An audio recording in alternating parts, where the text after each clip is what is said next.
दोस्तों, आज की इस वीडियो में हम सुनाएंगे आपको जिंदगी में कुछ नया करने की दो कहानियां जो आपको बहुत ही प्रभावित करेगी। हमारी पहली कहानी है आलस्य छोड़ो। गौतम बुद्ध अपने ध्यान में बैठे थे कि वहां पर एक आदमी आया। ये आदमी अपने आलसीपन से बहुत ज्यादा परेशान था। आलसी आदमी गौतम बुद्ध से बोला, महात्मा जी मेरी मदद कीजिए, मैं अपने आलस्य से बहुत ज्यादा परेशान हूँ।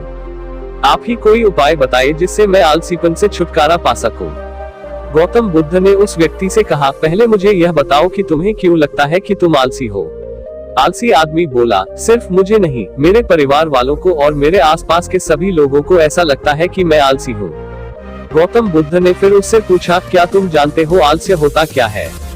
आलसी व्यक्ति बोला, नहीं मैं नहीं जानता, किंतु मैं इतना जरूर जानता हूँ कि आलस्य बहुत बुरी चीज है, इसकी वजह से मुझे बहुत नुकसान हुआ है जीवन में। गौतम बुद्ध बोले, जिस परेशानी से तुम छुटकारा पाना चाहते हो पहले उसके बारे में पूरी जानकारी ले लोगे तो उससे छुटकारा पाना आसान हो जाएगा। आलसी व्यक्ति बोला, भगवान इतनी बुद्धि तो मुझ में नहीं है, आप ही मुझे इस समस्या के बारे में जानकारी दीजिए। गौतम बुद्ध बोले, आलस्य एक मानसिक अवस्था है, एक विचार है जिसे जाने अनजाने में हम खुद ही जन्म देते हैं। आलस्य दो मूलभूत कारणों की वजह से ही जन्म लेता है, एक है शारीरिक और दूसरा मानसिक। शारीरिक कारणों में पहला कारण है गलत तरह का भोजन। हम सभी जानते हैं कि हमारे शरीर को भोजन से ऊर्जा मिलती है और यह ऊर्जा सजीव चीजों से मिले तो अच्छी, यानी कि प्राकृतिक रूप से जो हमें भोजन की वस्तुएं प्राप्त होती है उनसे अगर यह ऊर्जा मिले तो हमारा शरीर इससे अच्छी ऊर्जा प्राप्त करता है। इससे उल्टा यदि हम निर्जीव वस्तुओं से ऊर्जा प्राप्त करते हैं तो यह हमें आलस्य की ओर लेकर जाती है। दूसरा कारण हमारी शारीरिक गतिविधियां भी हमें आलस्य के चंगुल में फंसा सकती है। गौतम बुद्ध ने आलसी व्यक्ति को अपने शिष्यों की तरफ इशारा करते हुए कहा कि देखो, इनके चलने फिरने बैठने के तरीकों में तुम्हें कुछ अलग नजर आ रहा है। जब आलसी व्यक्ति कुछ समझ नहीं पाया तब गौतम बुद्ध ने उससे कहा, मेरे शिष्य जब भी बैठते हैं तो वे रीढ़ की हड्डी को एकदम सीधा रखते हुए बैठते हैं। चलते हैं तो उनके दोनों पैरों के बीच अच्छे से संतुलन बना रहता है और जब वह सोते हैं तो उनका शरीर एकदम शिथिल रहता है। ऐसा करने से उन्हें रात्रि में एकदम सही तरीके से नींद आती है। आलसी व्यक्ति बोला, लेकिन नींद तो आलस्य का ही एक स्वरूप है। बुद्ध बोले, हाँ अगर उसे ज्यादा मात्रा में लिया जाए तो। बुद्ध ने इस बात को आगे बढ़ाते हुए कहा, नींद कम मात्रा में लोगे तो तुम्हें अगले दिन थकान महसूस होगी और ऐसा करने से ज्यादा आलस्य शरीर में आएगा। नींद ज्यादा लोगे तब भी यही परिणाम होगा, इसीलिए नींद को ना ज्यादा ना कम एकदम सही मात्रा में लेना अति आवश्यक है। आलसी व्यक्ति बोला, हाँ यह तो मैंने भी अनुभव किया है। बुद्ध बोले, अब मानसिक कारणों के बारे में जान लो। मानसिक कारणों में सबसे पहले है हमारी पुरानी गलत धारणाएं। अक्सर ऐसा होता है कि हम पहले जिन कामों में असफल हो चुके हैं हमारे अंदर ऐसी भावनाएं बन जाती है कि हम उस काम में हमेशा असफल होते रहेंगे, जिस वजह से हमें उस काम को करने में आलस आता है। ऐसी धारणाओं से छुटकारा पाने का एकमात्र उपाय यह है कि हमें अपने मन को यह समझाना चाहिए कि पिछली बार हम जब उस काम में असफल हुए थे तो हम उसके बारे में जितना जानते थे अब हम उस काम के बारे में उससे ज्यादा जानते हैं, क्योंकि असफल होने के बाद हम उससे काफी कुछ सीखे भी हैं। बुद्ध बोले, दूसरा कारण है आलसी और कामचोर लोगों की संगत। कई बार ऐसा होता है कि हम आलसी नहीं होते मगर जिनके साथ हम रहते हैं हम उन जैसे बनने लगते हैं। इससे छुटकारा पाने का उपाय बहुत सरल है, कामचोर और आलसी व्यक्तियों से दूर रहो। ऐसे व्यक्तियों की संगत में रहो जो अपने काम को बड़ी लगन से करते हैं और तुम्हें कुछ सिखा पाए। गौतम बुद्ध ने तीसरा कारण बताते हुए कहा, यह कारण आलस्य के लिए सबसे बड़ा कारण है, काम को कल पर टालते रहना। यह कारण इतना शक्तिशाली है कि किसी भी व्यक्ति को बर्बाद कर सकता है। इससे बचने का सबसे आसान उपाय यह है कि जो काम जितनी जल्दी संभव हो उतनी जल्दी कर दिया जाए। गौतम बुद्ध ने आलसी व्यक्ति से एक सवाल पूछा, मान लो तुम किसी रेगिस्तान में फंस गए हो और तुम्हें प्यास लगी है तो तुम क्या करोगे? आलसी व्यक्ति बोला, मैं जल्दी ही रेगिस्तान के आसपास कोई गांव की तलाश करूंगा या ऐसी जगह की तलाश करूंगा जहां पर मुझे पानी मिल सके। गौतम बुद्ध बोले, अगर तुम्हें काफी देर ढूंढने पर भी पानी ना मिले तब तुम क्या करोगे? आलसी व्यक्ति बोला, मैं तब भी अपनी तलाश जारी रखूंगा, क्योंकि ऐसी परिस्थिति में मेरे पास कोई और दूसरा विकल्प तो होगा ही नहीं। गौतम बुद्ध बोले, बिल्कुल सही, और यही है मानसिक स्तर पर आलस्य का चौथा कारण, किसी भी निश्चित लक्ष्य का ना होना। यह भी आलस की ओर लेकर जाता है। अब सुनो पांचवें कारण के बारे में। गौतम बुद्ध बोले, सोचो कि तुम्हारे पास काफी सारे सोने के गहने हैं जो तुम्हें एक जगह से दूसरी जगह लेकर जाना है। तुम चलते चलते थक जाते हो और किसी पेड़ के नीचे बैठ जाते हो और तभी तुम्हें दूर से तुम्हारी तरफ दौड़कर आ रहे डाकू दिखाई देते हैं। तो क्या तब भी तुम आलस करके वहीं बैठे रहोगे, या ऐसी परिस्थिति में तुम वहां से उठकर दौड़ने लगोगे? आलसी व्यक्ति बोला, जी मुझे वहां से दौड़ना ही पड़ेगा, नहीं तो मेरी जान और सोने के गहने दोनों खतरे में पड़ जाएंगे। बुद्ध बोले, यानी कि तुम्हारे पास एक ठोस वजह होगी दौड़ने के लिए। यही है आलस्य का पांचवा कारण, किसी भी काम के लिए ठोस वजह का ना होना।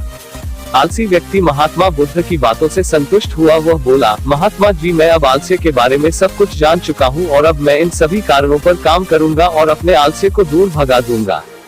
दोस्तों, आशा करता हूँ गौतम बुद्ध और आलसी व्यक्ति की कहानी आपको अच्छी लगी होगी और इसे सुनने के बाद अब आप कभी भी जीवन में आलस नहीं करेंगे।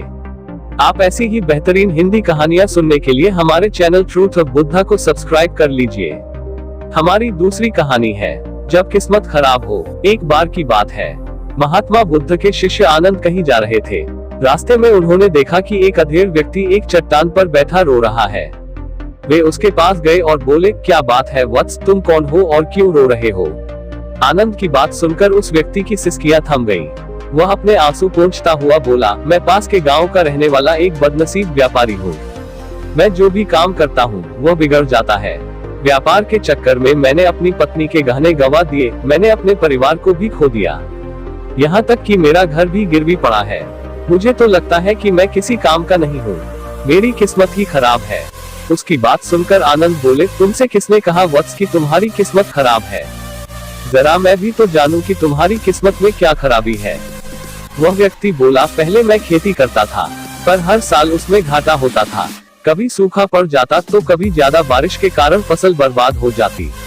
इससे परेशान होकर मैंने व्यापार करने का निश्चय किया। मैंने पत्नी के गहने बेचकर अपना व्यापार शुरू किया, लेकिन मेरा व्यापार नहीं चला।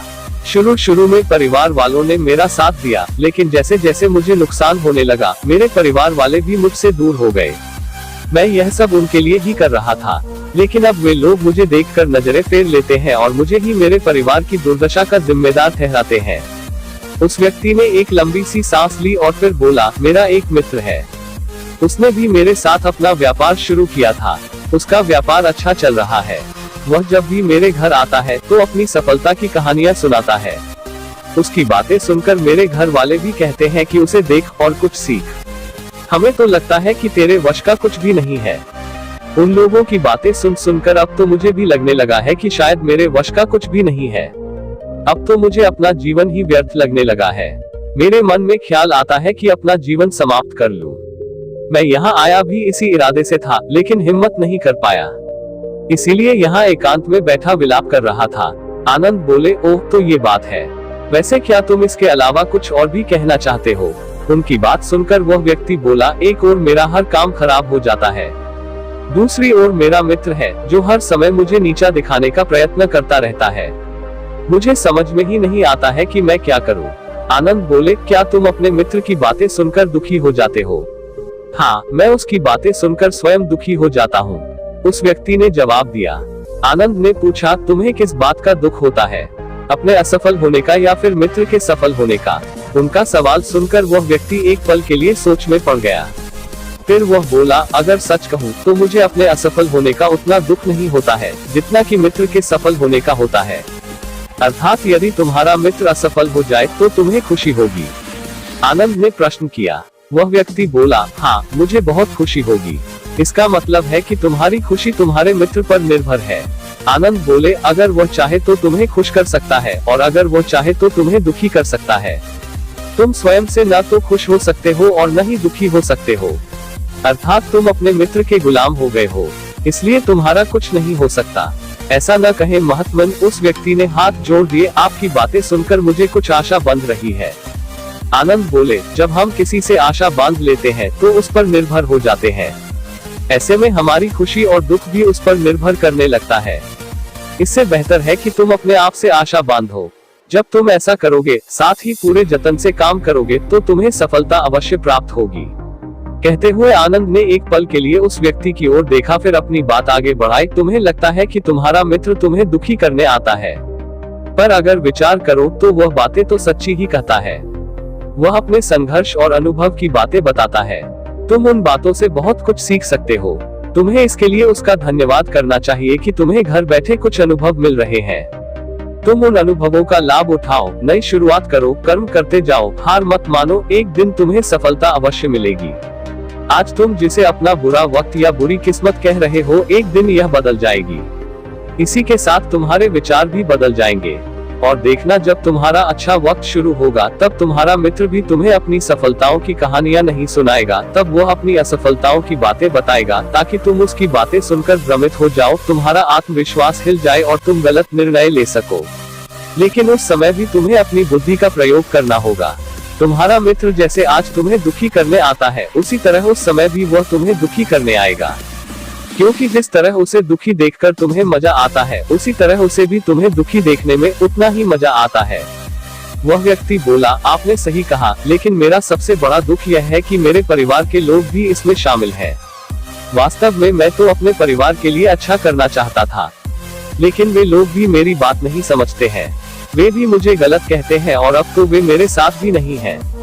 आनंद बोले, मैं सब समझ गया, तुम सांत्वना चाहते हो। वास्तव में इस दुनिया में सभी लोग सांत्वना ही चाहते हैं।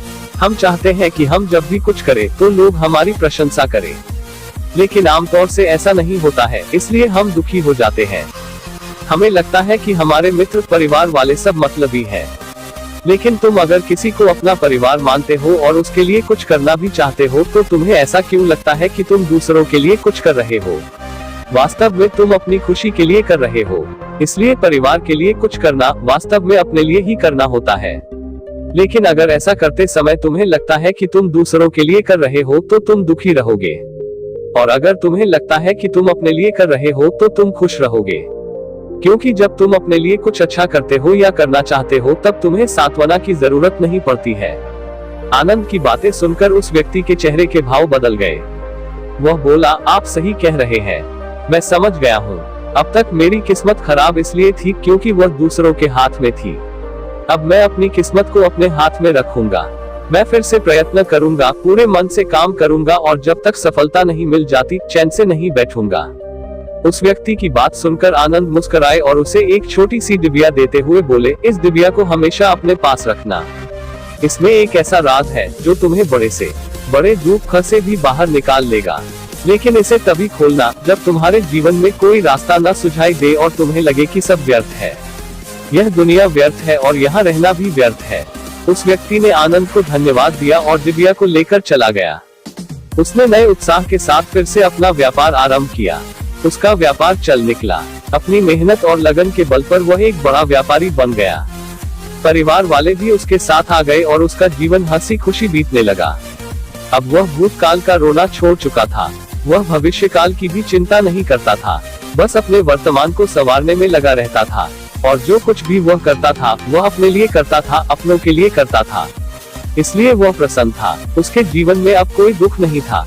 लेकिन वक्त हमेशा एक जैसा नहीं रहता है, वह बदलता रहता है। उसके जीवन में भी बदलाव आया। एक दिन उसके राज्य पर पड़ोसी राजा ने चढ़ाई कर दी। उसने इस राज्य पर अपना कब्जा कर लिया। उसके सैनिकों ने चारों ओर लूटमार मचा दी। उन्होंने व्यापारी का सारा धन लूट लिया। उसके घर में आग लगा दी। जान बचाने के लिए उसे अपने परिवार के साथ वहां से भागना पड़ा। वह व्यक्ति अपने परिवार के साथ कई दिनों तक इधर उधर भटकता रहा। वह दाने दाने को मोहताज हो गया। उसका बच्चा बीमार हो गया। इलाज के अभाव में वह तड़पने लगा। यह देखकर उसका हृदय चीत्कार कर उठा। वह कैसे अपने बच्चे का इलाज कराए? उसके पास तो खाने के लिए भी पैसे नहीं थे। ऐसे में उसे एक बार फिर निराशा ने घेर लिया। उसे लगने लगा कि उसका जीवन व्यर्थ है, सारी दुनिया व्यर्थ है, किसी भी बात का कोई मतलब नहीं है। भले ही आप जीवन में कितना भी कुछ कर लो, कितनी भी सफलता हासिल कर लो, पर अंततः यह जीवन समाप्त ही होता है।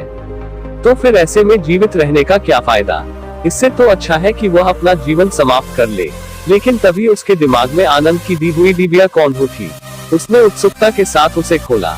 डिबिया के भीतर एक पर्ची रखी हुई थी। पर्ची पर कुछ लिखा हुआ था। उसे पढ़कर उसकी आंखों के आगे छाया निराशा का अंधेरा छट गया और वह मुस्कुरा पड़ा।